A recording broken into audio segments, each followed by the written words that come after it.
오직 예수만 보이더라. 오직 예수만 보이더라.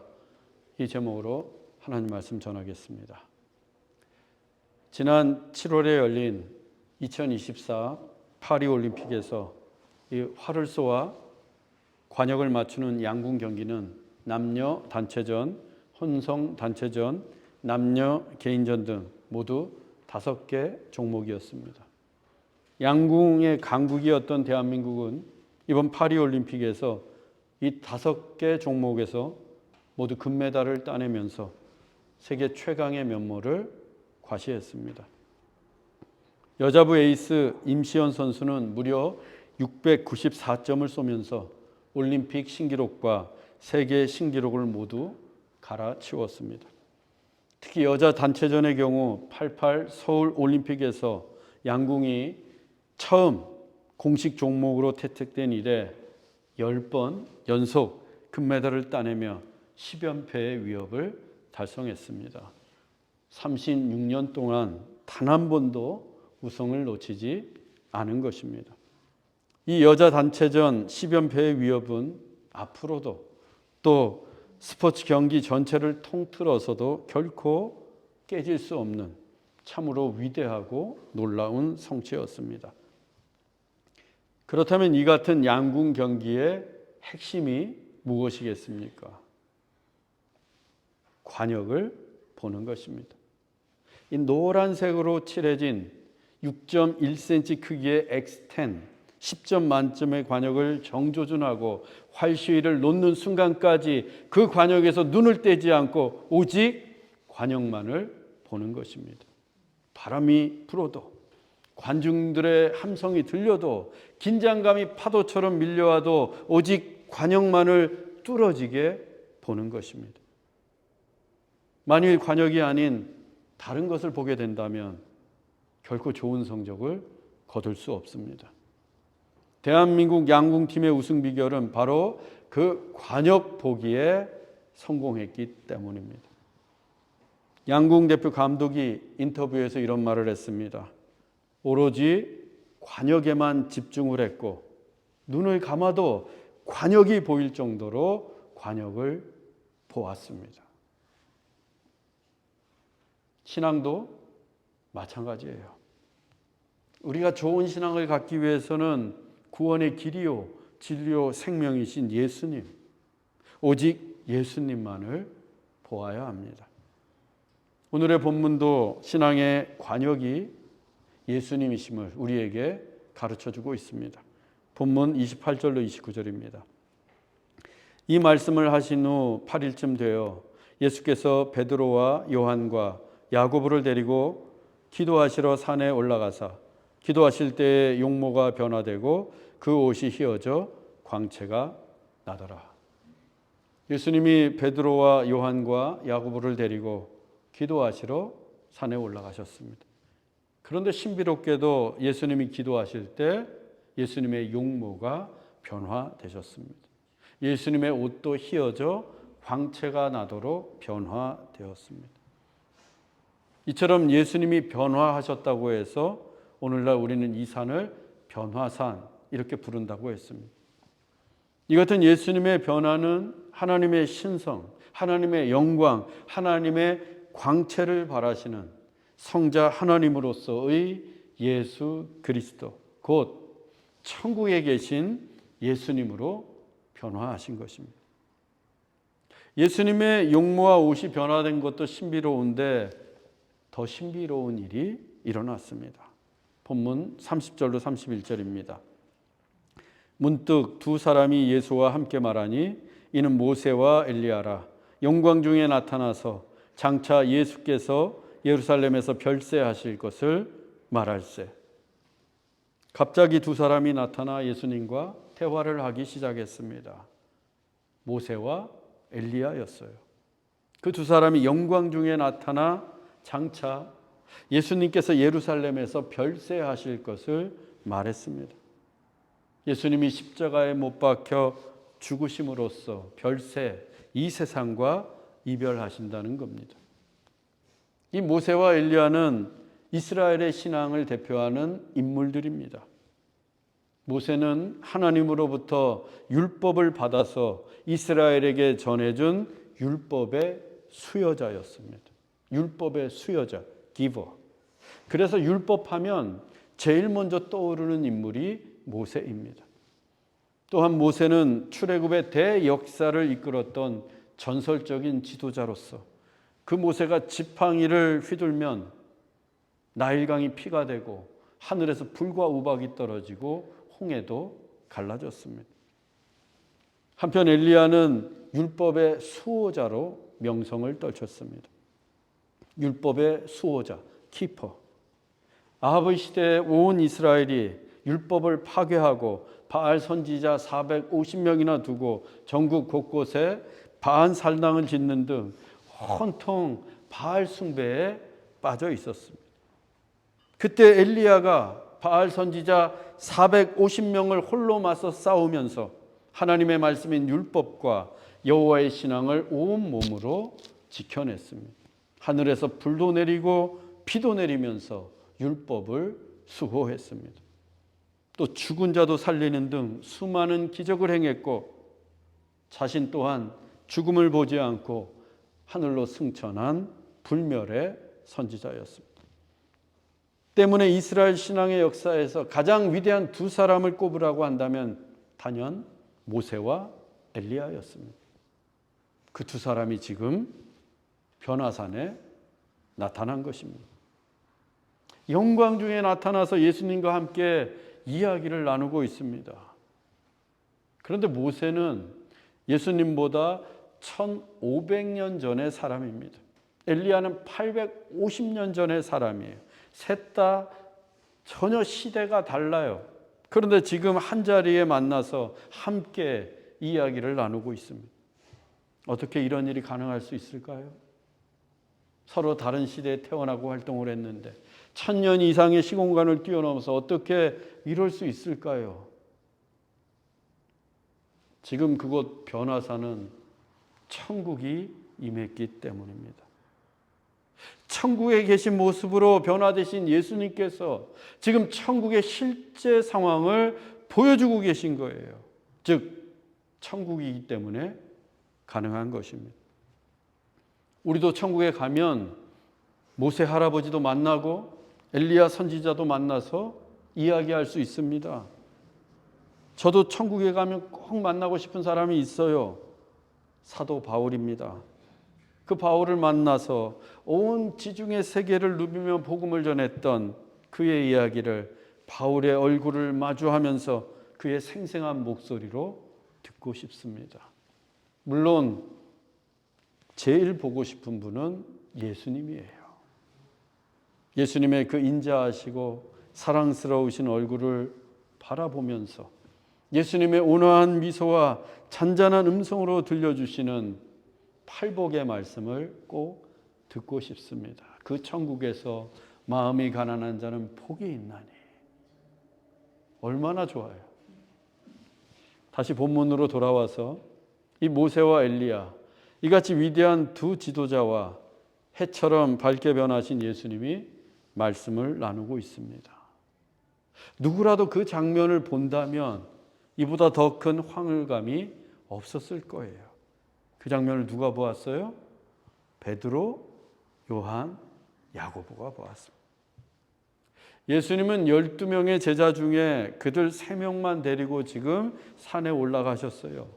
그런데 이 산뿐만 아니라 예수님은 회당장 야이로의 집에 들어가실 때에도 베드로, 요한, 야고보만 데려가셨고 겟세마네 동산에서 땀방울이 피가 되도록 기도하실 때에도 이들 3명과만 함께 하셨어요. 이처럼 중요한 자리에는 늘 베드로, 요한, 야고보만을 데리고 가셨는데 이들이 소위 예수님의 최측근, 핵심 3인방이었던 겁니다. 그런데 변화산에서 이들이 보여준 모습은 예수님의 측근다운 핵심 3인방의 모습이 전혀 아니었어요. 본문 32절로 33절입니다. 베드로와 및 함께 있는 자들이 깊이 졸다가 온전히 깨어나 예수의 영광과 및 함께 선 두 사람을 보더니 두 사람이 떠날 때에 베드로가 예수께 여짜오되 주여 우리가 여기 있는 것이 좋사오니 우리가 초막 셋을 짓되 하나는 주를 위하여 하나는 모세를 위하여 하나는 엘리야를 위하여 하사이다 하되 자기가 하는 말을 자기도 알지 못하더라. 지금 예수님은 기도하시러 산에 올라가셨어요. 베드로, 요한, 야고보, 측근, 핵심 3인방을 데리고 함께 기도하러 올라가신 거예요. 근데 예수님은 기도하시는데 제자들이 어떻게 했어요? 졸았어요. 그것도 깊이 졸았습니다. 대놓고 잠이 든 거예요. 아니, 스승은 기도하고 계시는데 제자들이 깊이 졸다니, 측근이라고 하는 3인방이 대놓고 잠을 자다니 대단히 실망스럽습니다. 그러다 갑자기 깨어나서 눈을 떠보니까 누가 있어요? 모세와 엘리야가 있는 겁니다. 그 장면이 얼마나 황홀했던지 베드로가 예수님에게 말합니다. 우리가 여기 있는 것이 좋사오니. 우리가, 베드로, 요한, 야고보는 지금 그곳이 너무 좋은 거예요. 이스라엘 역사상 가장 위대한 두 사람, 전설로만 들었던 그 모세와 엘리야를 지금 직접 눈으로 보고 귀로 듣게 되었으니 얼마나 좋았겠습니까?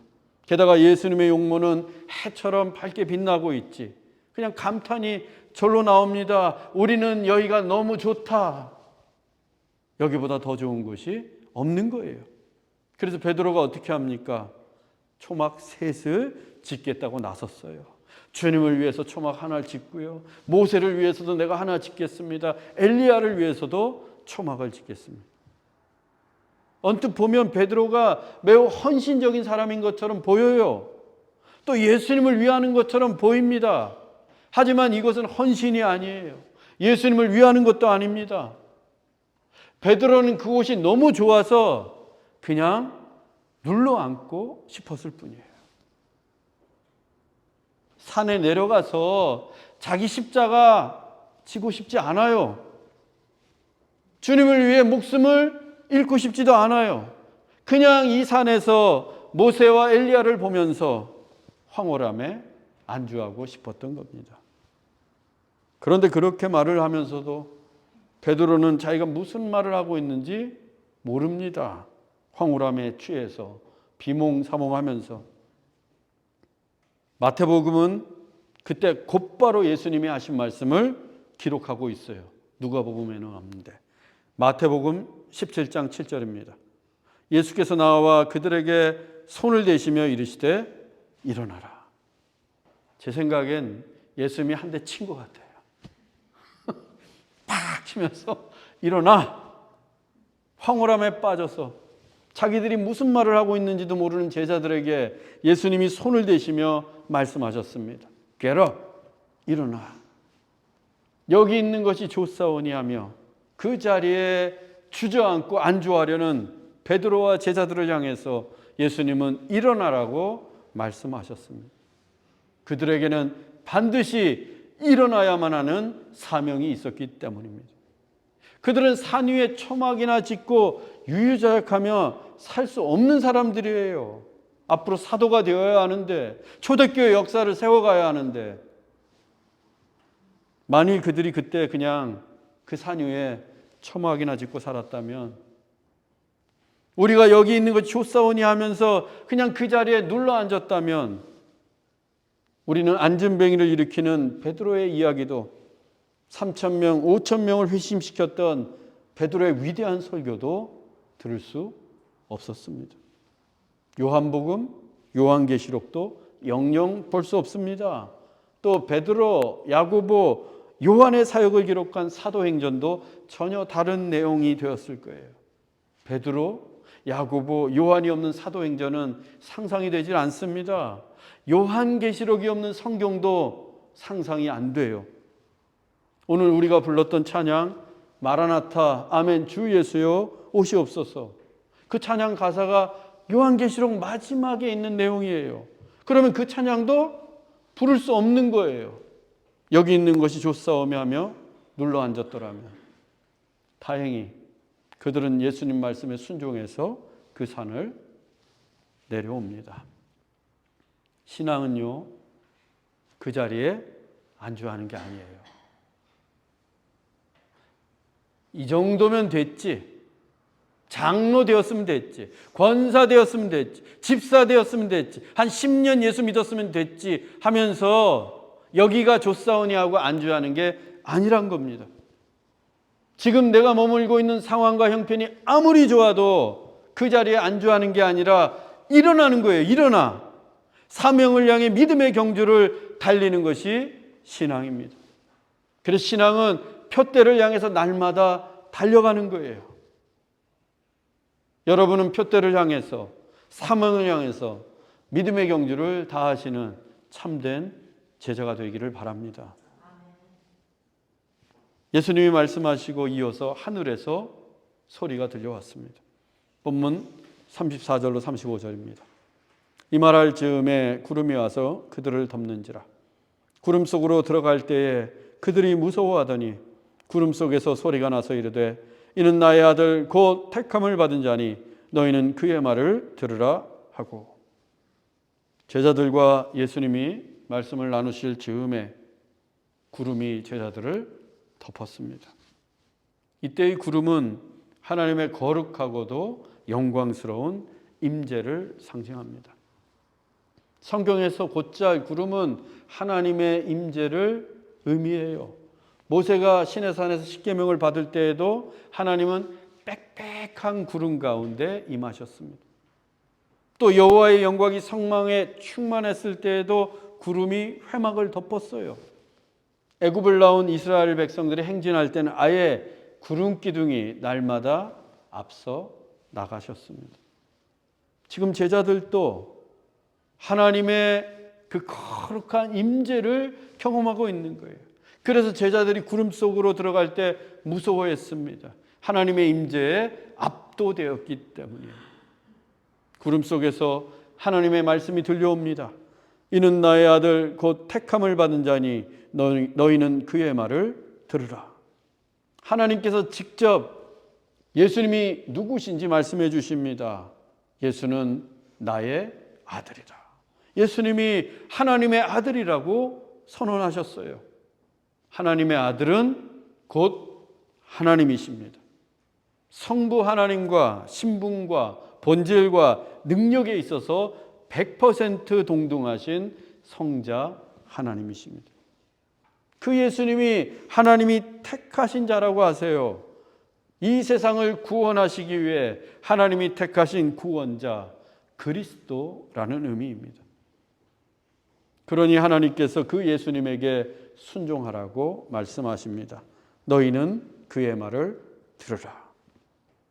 황홀함에 취해서 여기 있는 것이 좋사오니 하며 초막이나 짓고 살려고 했던 제자들에게 하나님은 예수님이 어떤 분이신지, 예수님이 무엇 때문에 이 땅에 오셨는지, 또 제자들의 사명이 무엇인지 분명하게 말씀해 주셨습니다. 즉 예수님은 하나님의 아들이시고 예수님은 구원자로 택함받아 이 땅에 오셨고 따라서 제자들은 예수님께 순종해야 한다는 말씀이었습니다. 이제 모든 것이 명확해졌습니다. 제자들의 사명이 선명하게 보입니다. 그러자 어떤 일이 일어났습니까? 본문 36절입니다. 소리가 그침에 오직 예수만 보이더라. 하늘에서 들리던 하나님의 음성이 그쳤습니다. 그러자 오직 예수만 보이더라. 예수님만 보입니다. 제자들 눈에 오직 예수님만 보입니다. 이제는 모세도 보이지 않고 엘리야도 보이지 않고 오직 예수님만 보입니다. 베드로와 요한과 야고보는 예수님의 제자입니다. 모세나 엘리야의 제자가 아니에요. 그런데도 그들 눈에 모세와 엘리야가 보여서 황홀감에 빠졌습니다. 제자의 본분과 사명을 망각할 만큼, 그들의 스승이 누구인지도 잊을 만큼 황홀해져서 여기 있는 것이 좋사오니 하며 초막이나 짓고 살려고 했어요. 엄한 것에 눈이 멀었던 겁니다. 그들이 보아야 할 신앙의 관역을 놓친 거예요. 그러나 이제는 예수님만 보입니다. 모세와 엘리야가 신앙의 거울이었다면 예수님은 신앙의 대상 그 자체입니다. 모세가 말씀의 수여자였고 엘리야가 그 말씀을 지켜내던 수호자였다면 예수님은 그들이 수여하고 수호했던 하나님의 말씀 그 자체입니다. 말씀이 육신이 되어 이 땅에 오신 분이 예수 그리스도예요. 그 진리를 깨닫게 된 제자들이 이제 예수님만 보게 되었습니다.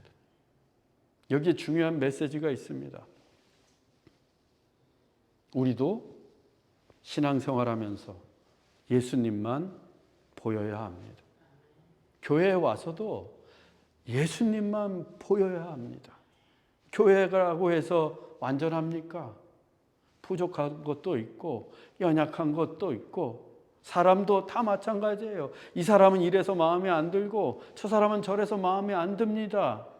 교회에 와서 예배를 드리는데 그런 게 보이면 안 된다는 거예요. 예수님만 보여야 합니다. 예수님을 믿는 우리도 오직 예수님만 보여야 돼요. 즉, 내 인생의 주인은 오직 예수님 한 분이어야 합니다. 그런데 두 주인, 세 주인 섬기는 사람들이 있어요. 예수님을 믿으면서도 세상의 물질이나 권세나 혹은 사람을 주인으로 섬기는 이들이 있습니다. 그들 눈에는 예수님이 아니라 다른 게 보이는 거예요. 신앙의 관역에서 벗어난 겁니다. 그러나 여러분, 우리 눈에는 오직 예수님만 보이기 원합니다. 예수님만 주인 되시기를 원합니다. 일평생 목회하다가 은퇴했는데 교회도 크게 성장을 시켰는데 막상 은퇴할 때 예수님은 보이지 않고 그 목사만 보이는 경우들이 간혹 있습니다. 얼마나 안타깝습니까? 또 교회가 자기들 예배당 크기 자랑하고 교회 시설 자랑하고 교인들 숫자 자랑하느라 예수님이 보이지 않는 교회들도 있습니다. 또 사람들이 교회를 정할 때에도 예수님을 보아야 하는데 교회의 크기와 시설을 보고 혹은 자기 사업을 위해서 인맥을 위해서 교회를 정하는 사람들도 있습니다. 이 또한 신앙의 관역에서 한참 벗어난 것들입니다. 교회의 머리는 예수님이십니다. 교회는 예수님의 몸입니다. 그렇다면 교회는 예수님만 보여야 합니다. 우리는 예수님만 보고 교회를 다니고 예수님만 보이는 교회를 이루어 가야 합니다. 저는 지금도 그리고 이 다음에 은퇴할 때에도 오직 예수님만 보이는 목회를 하고 싶습니다. 우리 좋은 씨앗교회는 오직 예수님만 보여주는 교회가 되기를 원합니다. 우리 인생도 마찬가지예요. 여러분에게서 무엇이 보이기를 원하십니까? 여러분이 이룬 성공입니까? 학위나 지위입니까? 명예나 돈입니까? 아니면 남다른 미모입니까? 만일 그렇게 보인다면 우리 인생도 관역에서 벗어난 것입니다. 그리스도인은 그리스도가 보여야 합니다. 예수 믿는 사람에게는 오직 예수님만 보여야 합니다. 설교를 하고 사역을 하고 헌신을 하고 봉사를 해도 내가 보이는 게 아니라 예수님만 보여야 합니다. 오직 예수님만 보고 살아가고 또 예수님만 보이도록 살아야 합니다. 12사도들은 대부분 순교했습니다. 사도들이 순교한 이유는 한 가지예요. 예수님을 전했기 때문입니다. 다른 이유가 없습니다. 오직 예수님을 전했다는 이유로 순교당했습니다. 그 12사도 중에 제일 먼저 순교한 사람이 야고보입니다. 헤롯에 의해 참수형을 당했습니다. 오늘 변화산에 있던 3인방 중에 한 사람이었던 그 야고보입니다. 야고보가 왜 제일 먼저 순교했을까요? 헤롯은 왜 그 12사도 중에 야고보를 가장 먼저 참수했을까요? 야고보에게서 가장 많이 예수님이 보였기 때문입니다. 야고보만 보면 예수님이 보였기 때문입니다. 야고보의 얼굴만 봐도 예수님이 전해졌기 때문입니다. 변화산에서 오직 예수님만 보았던 야고보가 일평생 오직 예수님만을 전하며 오직 예수님만을 보이도록 살았기 때문입니다. 그러면 요한은 어떨까요? 요한은 반모섬의 유배 생활을 하면서 기록한 최후의 역작 요한계시록을 남깁니다. 요한이 그 요한계시록에서 반복해서 썼던 단어들이 있어요. 내가 보니입니다. 내가 보니. 무려 22회나 반복해서 썼습니다. 요한계시록이 모두 22장인데 모든 장에서 보았다고 쓴 거예요. 요한이 무엇을 보았다고 썼겠습니까? 예수님입니다. 보좌에 앉으신 예수님, 24장로들에게 둘러싸인 예수님, 시온산에 거하신 예수님, 금초대 사이를 거니시는 예수님, 구름 위에 자정하신 예수 그리스도. 그렇게 요한은 반모섬에 갇혀서도 오직 예수님만을 보았던 것입니다. 그가 반모섬에서 보았던 예수님, 그 예수님을 기록한 계시가 새하늘과 새 땅을 전해주는 성경의 마지막 책 요한계시록이 되었습니다. 그 요한계시록으로 인해 마침내 신구약 성경이 완성될 수 있었어요. 베드로는 어떨까요? 베드로후서 3장 18절입니다. 오직 우리 주 곧 구주 예수 그리스도의 은혜와 그를 아는 지식에서 자라가라. 영광이 이제와 영원한 날까지 그에게 있을지어다. 이 말씀은 베드로가 쓴 베드로후서 마지막 구절입니다. 즉 베드로가 기록한 마지막 성경 말씀이에요. 그 내용이 어떻습니까? Only Jesus, 오직 예수입니다. 은혜도 오직 예수님뿐이고 지식도 오직 예수님을 아는 지식뿐이고 영광도 오직 예수님에게만 영원히 있을 거라고 합니다. 변화산에서 오직 예수님만 보았던 베드로에게는 오직 예수뿐이었던 거예요. 그렇게 베드로는 일평생 오직 예수님만을 전하다가 순교합니다. 기독교 전승에 따르면 베드로는 로마에서 복음을 전하다가 투옥된 후에 십자가형을 당하게 됩니다. 그런데 예수님처럼 감히 똑바로 십자가에 달릴 수 없다면서 거꾸로 십자가에 매달려 순교했습니다. 베드로는 죽는 순간까지도 오직 예수님 생각뿐이었고 오직 예수님만 보이도록 순교했던 것입니다. 사랑하는 형제자매 여러분, 오직 예수님만 주인으로 모시고 오직 예수님만 바라보십시다. 우리의 사역과 일상을 통해서도 오직 예수님만을 자랑하고 예수님만 보여주는 그리스도인이 되십시다. 그래서 우리의 죽음을 통해서도 예수님만 높임을 받으시기를 주 예수 그리스도의 이름으로 축원합니다. 기도하겠습니다. 사랑의 하나님, 세상의 유혹과 욕망에 취해서 여기가 좋사오니 하며 주저앉는 인생이 아니라 일어나 우리의 달려갈 길 믿음의 경주를 다하게 하옵소서. 우리 눈에는 오직 예수님만 보이기를 원합니다. 우리의 헌신과 봉사와 사역을 통해서도 예수님만을 자랑하고 예수님만을 드러내게 하옵소서. 우리의 일상 중에서도 예수님만 보이도록 하시고 예수님만 높임을 받으시기를 원합니다.